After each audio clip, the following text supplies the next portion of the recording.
Hey guys, so I wasn't actually going to do a video review on this book after I read it because it's such a popular book.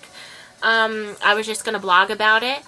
But I joined a challenge this week. Blair over at Bitten by Booklust decided just to do a whim challenge that she was going to do and was asking if anybody wanted to join her, and I decided I was going to.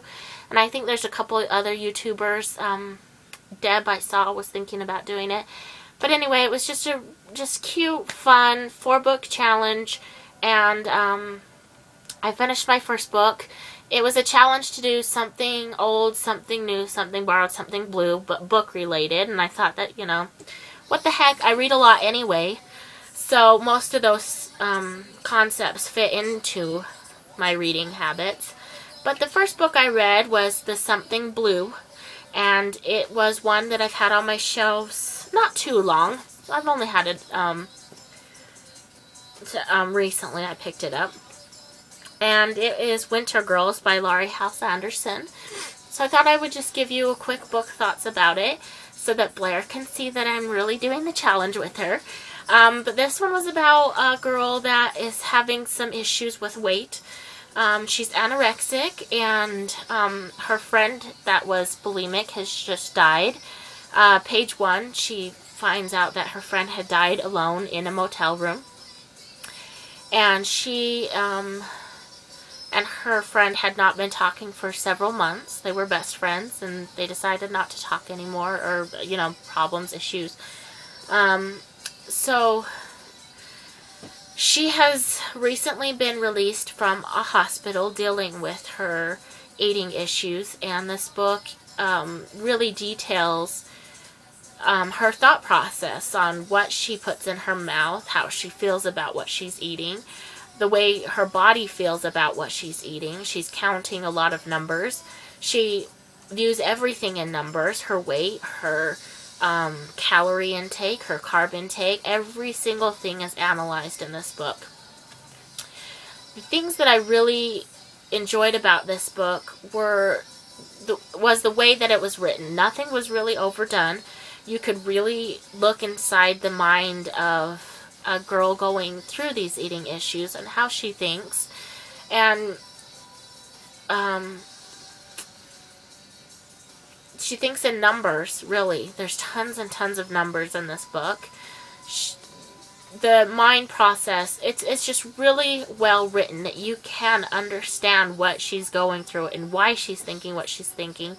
The realization that she knows that she's hurting herself, that she's feeling faint. She doesn't even feel strong enough to lift up a bowl of potatoes on the table. How her family deals with it.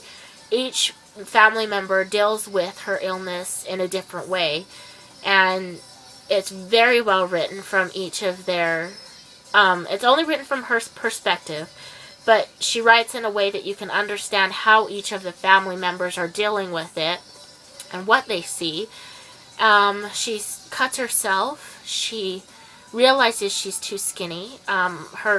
She realizes that each weight that she drops, 100 pounds, 95 pounds, she always, no matter what weight goal that she gets to, she still wishes that she weighed 10 pounds less and 10 pounds less, and how the goal weight is always zero pant size, 0 dress size, 0 weight. And it's an incredibly moving story. I think every single person will understand what people go through after they read this. It was very well written. I think everybody should read it. It's wonderfully told. I wouldn't say that it was really sad or anything. It was, I don't know, but awesome story. It makes me want to pick up Speak next by her. I guess that's all I really have to say about it. I'd highly recommend it. It deals with death really well, what her friend had gone through when she died, you know, all the pain and issues and what eating or not eating or throwing up does to your body. And I guess that's really all I have to say about this book thoughts. So if you haven't picked it up yet and you're thinking about picking it up, check it out at your library, whatever. This is one I definitely think a lot of people can connect with and understand what she's going through, even though she goes above and beyond. Of course it is an illness. Everybody can relate to the feelings that she goes through. So incredibly touching story, and I totally recommend it. So this was my blue book for the challenge, and I decided that since I still have the weekend to read, I have picked up A Discovery of Witches by Deborah Harkness, about 250 pages in.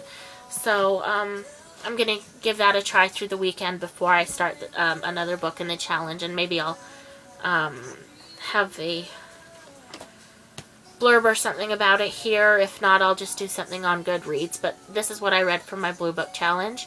And happy reading, guys. Thanks for watching, and I'll see you guys later. Bye.